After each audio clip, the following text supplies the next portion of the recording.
Tahoratsiz zikr, salovat va istig'for aytsa bo'ladimi? Ko'pchiligimizni o'ylantiradigan muhim savol.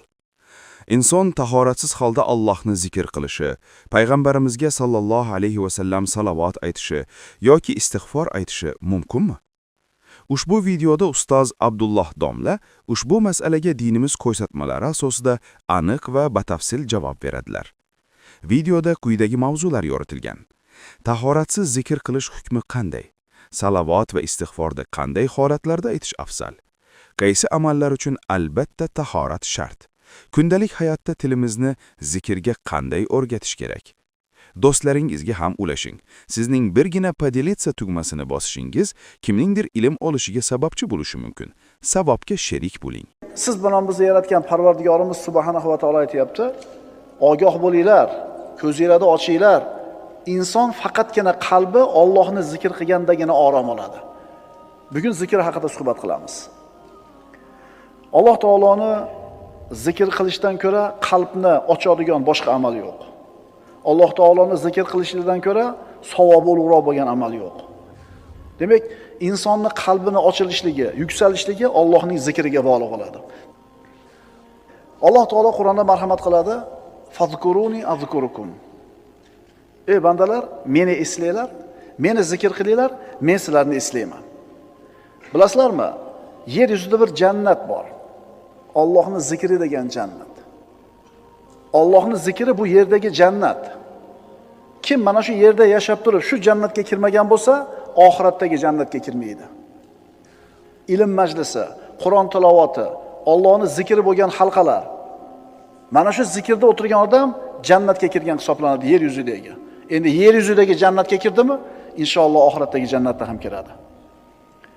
Allohning zikri, birodarlar, qalbni toyilishdan, mashaqqatlardan, iztiroblardan qutqarish degani. Allohni zikr qil, birodar. Zikring uni orqasidan keladigan foydalar uchun bo'lib qolmasin. Juda ham nozik nuqta shu. Boshida aytib qo'yay. Allohni zikr qilsang, Allohga yaqin bo'lasan. Maqsad shu bo'lsin. Allohni zikr qilsang, Alloh seni yaxshi ko'radi. Allohni zikr qilsang, uni muhabbatiga erishasan. Mana shu maqsadda zikr qil. Undan keyin keladigan narsalar Allohning hadiyasi deb qara. Ha, mana zikrda moncha aytsam, mana bo'lar ekan, duoda moncha o'qisam, mana bo'lar ekan degan niyatda aytib qo'ysang, unda adashasan. Allohning roziligi uchun, Allohning muhabbati uchun, Allohga yaqin bo'lish uchun degan niyatda zikr ayt, shu zikring to'g'ri bo'ladi, shundan keyin u zikrning foydalarini ko'rasan. Kim Alloh uchun 40 kun taqvo qilsa, uni tilidan hikmat chashmalari otilib chiqadi degan hikmatni eshitdi bir odam. 40 kun Alloh uchun taqvo qildi nazarida. Lekin 40 kun o'tgandan keyin tilidan hikmat chashmalari otilib chiqmadi. Otilib chiqmadi-yu dedi, sendan otilib chiqmaydi deyildi. Chunki u taqvoni Allohni rozi qilishi uchun emas, shu hikmat chashmasiga ega bo'lish uchun qilgan edi. Tushunarli birodarlar? O'zi zikrlarda hozir foydalarini aytib beraman. Ayrim zikrlarda xos foydalarni yozib keldim. Ungacha bilib olinglar nima uchun zikr aytish kerakligini. Xulosa, zikrni Allohni rozi qilish uchun aytamiz, undan keyin nima bo'lsa Alloh taolaning fazli. Zikrning asosiy maqsadi shu bo'lsin. Shundan keyin zikrning orqasidan keladigan foydalar, endi u yog'i Alloh taolaning marhamatiga qabul qilasan. Allohni zikr qilish bu yaxshiliklarga, yutuqlarga erishishning eng oson va eng yaqin yo'li. Zikrning nima foydalari, qanday ulkan foydalari borligini bilmoqchi bo'lsang, kitob va sunnatga nazar sol, shuni o'zi kifoya qiladi. Sen birodar har kuni zikr malhamini olib, sinab ko'rib, shifoga erishgin. Allohni zikr qilish bilan qo'rquv, xavotir, g'am, qayg'u bulutlari tarqaydi. Allohni zikri bilan mashaqqat, kulfat, afsus tog'lari surilib ketadi. Zokirlarning qalblari osoyishta, osuda va xotirjam. Bundan ajablanma. Allohni ko'p zikr qiladiganlarning hayoti osuda ekanligidan ajablanma. Buning o'rniga sen Allohni zikr qilmay yurgan g'ofillar qanaqa qilib yashayapti-kin deb hayron bo'l. Bir kunda bir marta Alloh demaydiganlar bor. Yeykanda bismillah demaydi, o'tirganda bismillah demaydi, Allohni eslamaydi. Allohni zikridan g'ofil bo'lgan insonlar qanaqa qilib hayot kechiryapti-kin, shundan hayron bo'l birodar. Alloh taolo aytadi: "Amwatun g'ayru ahya." va ma yash'uruna ayyana yub'asun. Ular jonsiz o'lik. Ya'ni nafas olyapti, yuribdi, lekin o'lik va qachon qayta tirilishlarini ham sezmaslar. Shuning uchun birodar, qiynalgan bo'lsang hayotda, charchagan bo'lsang, mashaqqatlardan shikoyat qilib yig'layotgan bo'lsang, uni ismini zikr qil. Uni muqaddas ismi bilan duo qil, iltijo qil.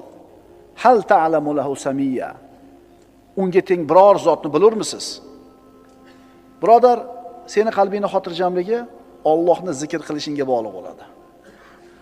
Qancha ko'p zikr qilasan, qancha ixlos bilan, qancha bir e'tiqod bilan zikr qilasan, qalbing shuncha xotirjam bo'ladi. Bu meni gapim emas. Bu Alloh subhanahu va taoloning so'zi. Ogoh bo'linglar, qalblar faqat Allohning zikri bilan orom oladi. Hammamiz xohlaymiz bir narsani bilishni. Nima u deng? Allohning huzurida meni qadrim qanaqa ekan? Xohlaymiz-da.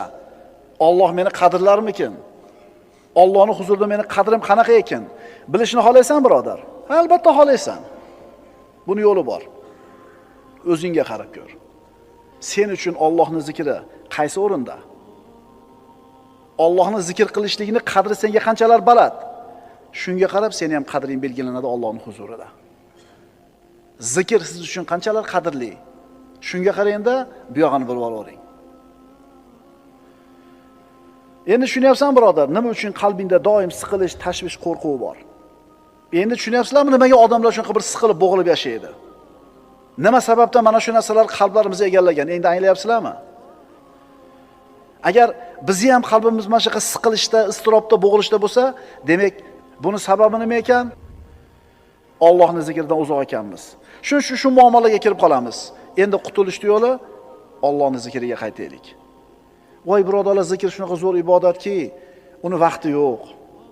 Albatta tahorat bo'lish shart emas, masjidga borish shart emas, yurib ketayotib aytsangiz bo'ladi, o'tirib aytsangiz bo'ladi, yonboshlab olib aytsangiz bo'ladi, aytsangiz bo'ldi. Shunaqa yengilki, shuni ham aytmaymiz-da. Nimaga aytmaymiz? Tillarimizga og'ir. Kishi Allohning zikrini tiliga kelishligi og'ir bo'layotganligi uning qalbidagi nifoq sababidan deyiladi. Tilingizga zikr kelishi qiyin bo'lyaptimi? Majbur qilib bo'g'ib qilib aytyapsizmi? Zikr qilishlik oson emasmi, qiyin bo'lyaptimi? Qalbingizdagi nifoqning belgisi bor deydi ulamolar. Allohning zikri degani Allohga suyanish degani.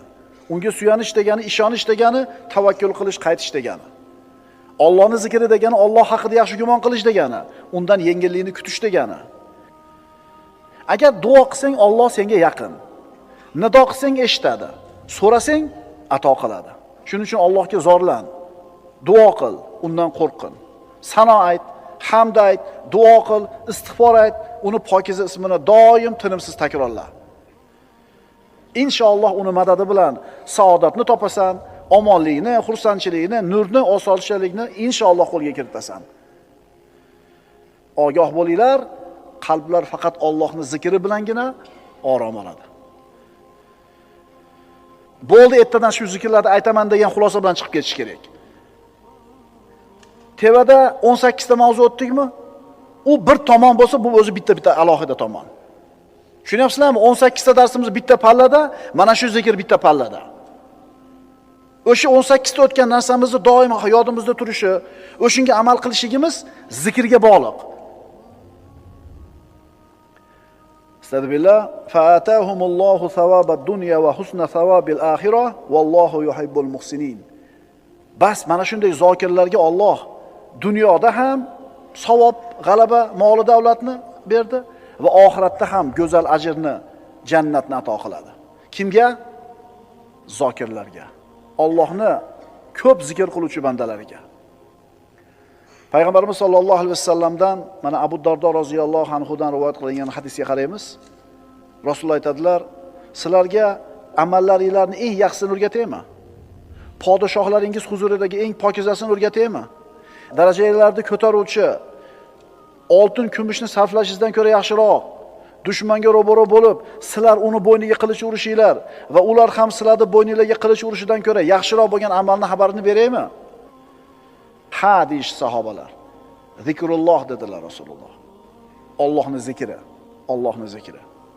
Alloh taolo Qur'onda aytadi: "Va la zikrullohi akbar." Allohni zikr qilishlik eng ulug' amal. Allohni zikr qilish eng ulug' amal. O'lik inson, o'lik uy. O'lik inson nafas olib turib harakatlanayotgan bo'lsa ham o'lik. Qalbingda qo'rquv, xavotir, vahima, siqilish bormi? Bu nima sababdan shular bor, bilasanmi? Payg'ambarimiz sollallohu alayhi vasallam aytadilar: "Masalul ladzi yazkuru robbahu val ladzi la yazkuru robbahu, kamasalil hayyi val mayyiti." Buxoriydan. Robbisini zikr qiladigan odam bilan Robbisini zikr qilmaydigan odamning misoli tirik bilan o'lik odamning misoliga o'xshaydi. Nafas olib yurgan bo'lsa, yo Allohni zikr qilmaydigan bo'lsa, bu odam o'lik deyapti payg'ambarimiz. Endi bu o'lik qalbda qadam xursandchilik bo'lsin. Bunaqa o'lik qalbda qadam bir osoyishtalik, sakinat bo'lsin. Bunaqa o'lik qalbda saodat qayerdan bo'lsin? O'li bo'lgan bu qalb. O'lik uy. Uy ham o'lik bo'ladi. Garchi ichida odamlar yashayotgan bo'lsa ham. Imom Muslim keltirgan hadisda payg'ambarimiz aytadilar: "Masalul baytillazi yuzkarullohu fihi val baytillazi la yuzkarullohu fihi masalul hayyi val mayyiti." Ichida Alloh zikr qilinadigan uyning misoli va ichida Alloh zikr qilinmaydigan uyning misoli tirik bilan o'ligning misoliga o'xshaydi. Qarang, tirik uy bor ekan, o'lik uy bor ekan. Tirik odam bor ekan, o'lik odam bor ekan. Allohni zikr qilgan odam tirik, Alloh zikr qilingan uy tirik. Endi Allohni zikr qilmagan odam o'lik, Alloh zikr qilinmagan uy ham o'lik, o'likning ichidagi o'liklar. Uyingda birodar baraka yo'qmi? Osoyishtalik, sakinat yo'qmi? Qarab ko'rchi, uyingda Allohning zikri bormikin? Yo'q. Ko'pchilik uylarda Allohning zikri yo'q. Unda nima bor uylarda? Sanaymiz. Konsertlar, futbollar, masxarabozlarning tomoshalari, seriallar, oldi qochdi shoular. Agar seni birodar uyingda faqat shular bo'layotgan bo'lsa, sen qaysi saodatni uyingda istayapsan, birodar? Bunaqa Allohning zikri bo'lmaydigan uyda qanaqa sakinat bo'lishi mumkin? Axir bu uyga shaytonlar to'lib bo'lgan u. O'lik uyning ichidagi o'lik odamlar. Bir odam Alloh taolodan duo qilib bir hojatlarni so'raydi. Yana boshqa bir banda Allohni shunaqa ko'p zikr qiladiki, doim tili zikrda, zikr shunaqa band qilib qo'yganki, nimani so'rashligi esdan chiqib qoldi. G'ami, kamchiligi esdan chiqib qoldi. Endi buni holati nima bo'ladi? Rasululloh aytadilar: kimni meni zikr qilish o'zining hojatini so'rashdan to'sib qo'ygan bo'lsa, zikrni ko'p aytganligi bilan ovora bo'lib, ko'p zikr aytib, hojatini so'rash esdan chiqib qolsa, bas men unga so'rovchilar so'raydigan narsalardan ko'ra afzalroq narsani ato qilaman. Siz zikrni qilaveringda, indamay qo'ying nima kerakligini. Chunki Robbingiz o'zi biladi sizga nima kerakligini. So'rash ibodat. Zikr ham ibodat. Lekin zikrni qarangda, ham zikr bo'lyapti, ham so'rash bo'lyapti bir vaqt o'zida. Shuning uchun aytildi-da, "Vala zikrullohi akbar." Allohning zikri eng buyuk amal. Alloh taolo aytadi: "Men bandamning men haqidagi gumonidaman.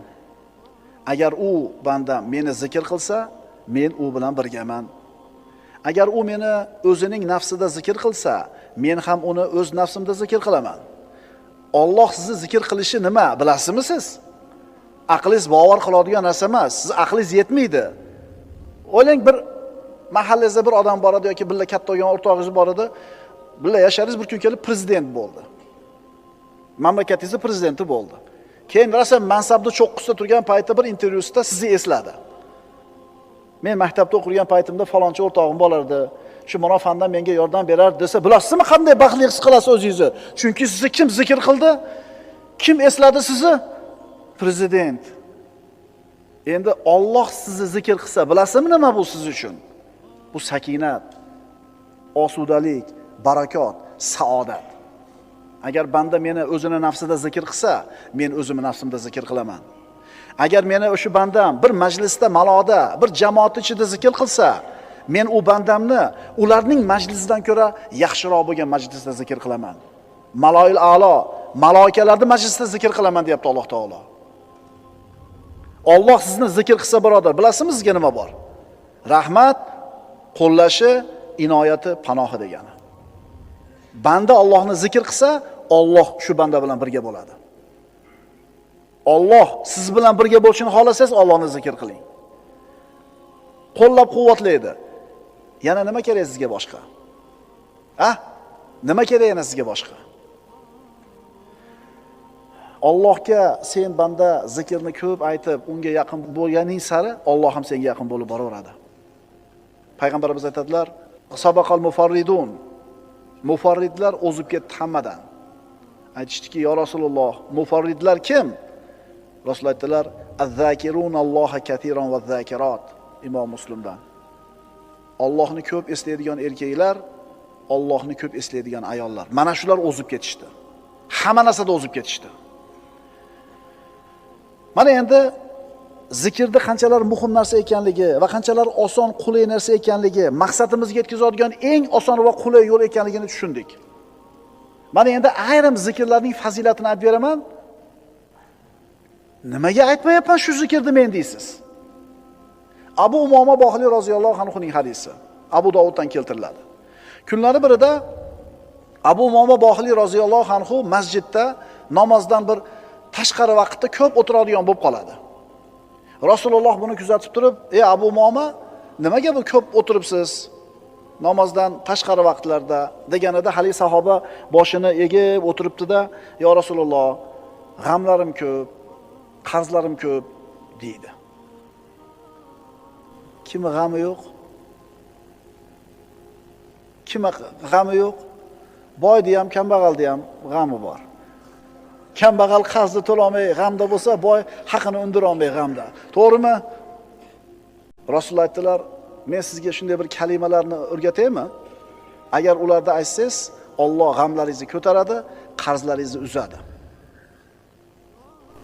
Endi qanday? Shu gapni gapirib qo'ysanglar, g'am hal bo'lib qarz uzilib qoladimi? O'shuning uchun biz odamlarga bu zikrlarda foydasi yo'qda. Ularning iymoni zaif, ularning iymoni sust. Undan ko'ra $1000 berganingiz yaxshi uni qo'liga. Narxini olishni xohlaydi. Mana shu yerda mo'minni mo'min emas odamdan farq ajraydi-da. O'rgating yo Rasululloh dedi. Rasululloh aytdilar, shunday deng: "Allohumma inni a'udhu bika minal hammi wal hazan va a'udhu bika minal ajzi wal kasal va a'udhu bika minal jubni wal bukhl va a'udhu bika min ghalabati ad-dayni va qahri rijal." Haligi sahoba eshitdi, yodladi va aytib yurdi. Hech qancha vaqt o'tmadi, Alloh g'amlarimni ham ko'tardi, qarzlarimni ham uzdi deydi. Endi aytamiz, chunki g'am hal bo'lar ekan, qarz uzilar ekan. Lekin boshida aytdik darsimizni.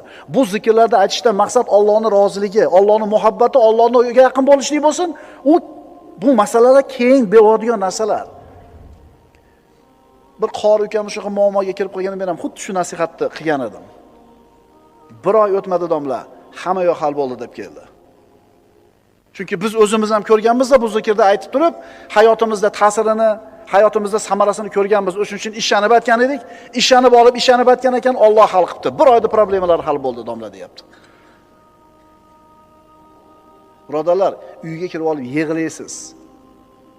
Yig'laysiz. O'sha qilgan duolaringizni, zikrlaringizni foydasini ko'rganingizda kirib shukronasiga yig'laysiz. Keyin zikrni umuman qo'ymay qo'yasiz. Zikrni umuman tilingizdan qo'ymay qo'yasiz.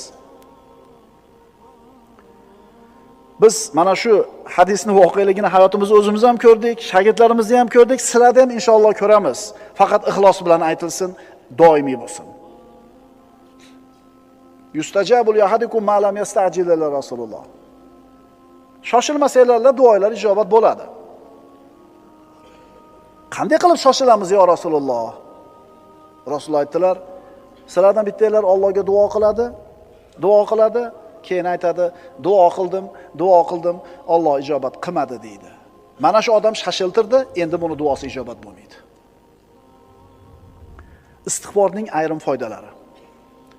Nuh alayhissalom o'zini qavmini 950 yil da'vat qildi. Va ularga Robbilariga istig'for aytishlikni buyurdi. Avvalambor gunohlarga mag'firat. Men dedimki, Parvardigoringizdan mag'firat so'ranglar, albatta u o'ta mag'firatli bo'lgan zotdir. Ikkinchisi, yomg'ir yog'ishiga sabab. Yursilis sama alaykum midrora. U zot ustinglarga osmondan yomg'ir yog'diradi. Rizqmi, barakami? Uchinchi foydasi, moli dunyo, farzandlar bilan quvvatlaydi. Va yumdidukum bi amwalin va banin. Va sizlarga moli dunyo, bola chaqa bilan madad beradi. To'rtinchi foydasi, bog' va bo'stonlarga sabab bo'ladi. Va yaj'alakum jannatin. U Alloh sizlarga bog' va bo'stonlarni beradi. Beshinchi foydasi, daryolarda suvni serob bo'lishiga sabab.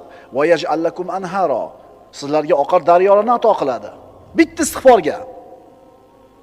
Oltinchi foydasi, jismoniy quvvatingga quvvat bo'ladi istig'forni ko'paytishing.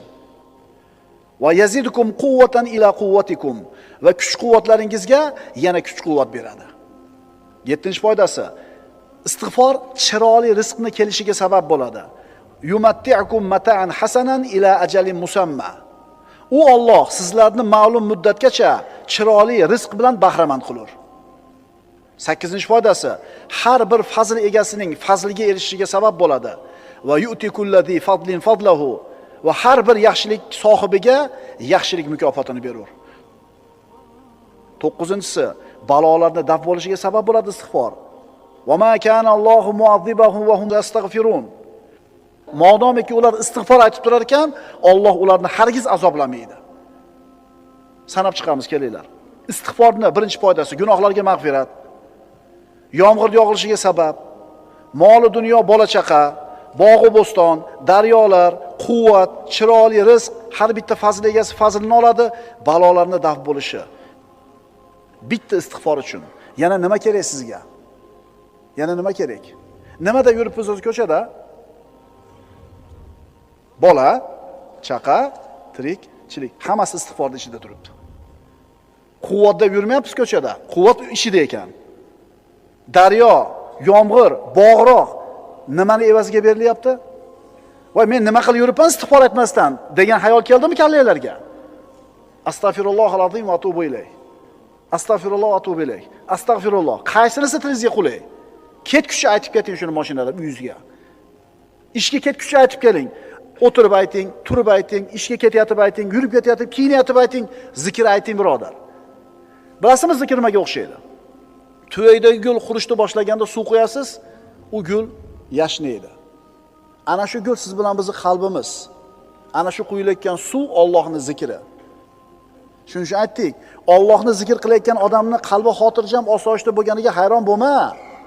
Allohni zikr qilmayotganlar qana yashayotganiga hayron bo'l. Salovatning foydalari. Payg'ambarimiz Muhammad Mustafa sallallohu alayhi vasallamga salovat aytishning foydalari. Rizqning keng bo'lishi, hojatlarning ravo bo'lishida Rasulullohga salovat aytishlikning fazilati. Odamlarning ko'pi mana shu haqiqatdan bexabar. Salovat aytsa, hamma muammolar hal bo'lishigidan bexabarligi uchun salovatga beparvo. Qaytarib aytaman, payg'ambarimizga salovat aytishlik hamma muammolarni hal bo'lishligining sababi. Insonlarda aqli yetmaydigan, insonlarda qo'lidan kelmaydigan masalalarni hal bo'lishi ham salovatga bog'liq. Ishonasizmi, birodar? Ishoning. Qanday men Allohumma solli ala sayyidina Muhammad deb yursam, problema seniki hal bo'lmaydi. Seniki hal bo'lmaydi million marta aytsang ham, chunki iymon yo'q. Ya'ni u problema hal bo'lish uchun aytyapsan, o'shuning uchun ham hal bo'lmaydi seniki. Avvalambor Muhammad Mustafa sallallohu alayhi vasallamga salovat aytishlik Allohning buyrug'i. Astagfirullah. Innalloha va malaikatahu yusalluna alan nabiy. Ya ayyuhallazina amanu sallu alayhi va sallimu taslima. Albatta Alloh ham salovat aytadi payg'ambarga, malaikalar ham aytadi salovat payg'ambarga va ey mu'minlar, sizlar ham payg'ambarga salovat aytinglar. Qarang, Alloh taolo o'zi aytayapti salovatni. Tushunyapsizlarmi qanaqa ulug' ibodat bu? Ubay ibn Ka'bning hadisiga murojaat qilamiz. Ubay ibn Ka'b mushtahid sahobalardan bo'lgan. Eng peshvo ilmdagi sahobalardan bo'lgan. o'zini qiladigan duolari bo'ladi kunda.